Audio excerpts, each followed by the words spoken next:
Now, the rest of the story.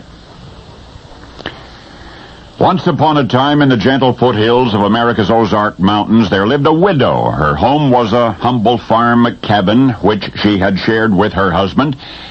But now she was alone in the world. And one morning toward the hour of noon, 3 men rode on horseback into the farmyard. One of the men dismounted, knocked on the cabin door, explained to the widow that he and his friends were weary travelers far from home. They were hungry and hankering for a hot home-cooked meal. Would it be too much trouble? That is, would she mind cooking such a meal for them?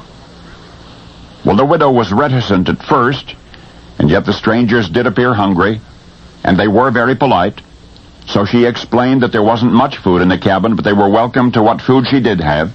The men expressed their gratitude, and once inside the cabin, they were even more deeply touched by the widow's generosity. She was obviously painfully poor.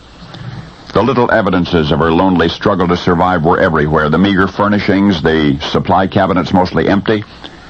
One of the travelers noticed a tear on the widow's cheek and asked the matter, and she responded in this way. She said nobody but she had eaten at that table since her husband's death, and now having men in the cabin again, well, it just reminded her of happier times. And there was something else, and at this point the widow began to sob. After 4 o'clock that very afternoon, she would be without a home.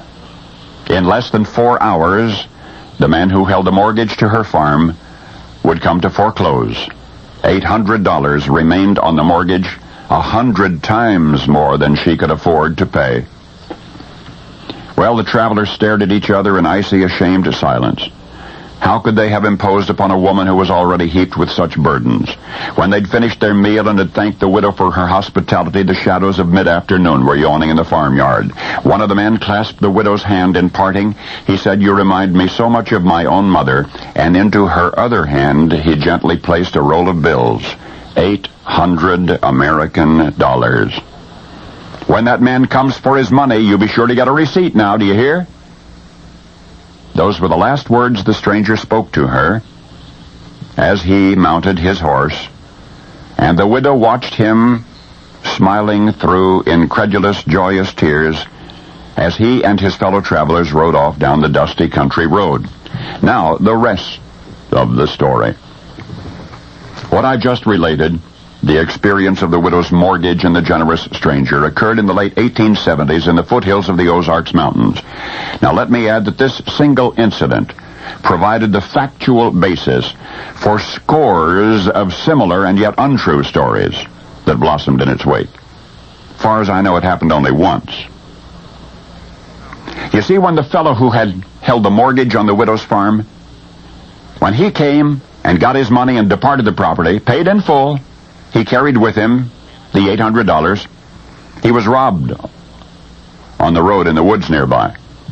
He was robbed of all of the money on his person, and he was robbed by the same person who had given the widow the money, the traveler, the stranger, the mysterious benefactor.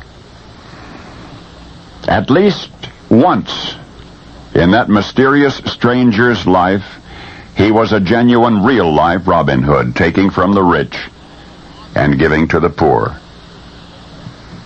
For the mysterious benefactor was Jesse James. And now you know the rest of the story.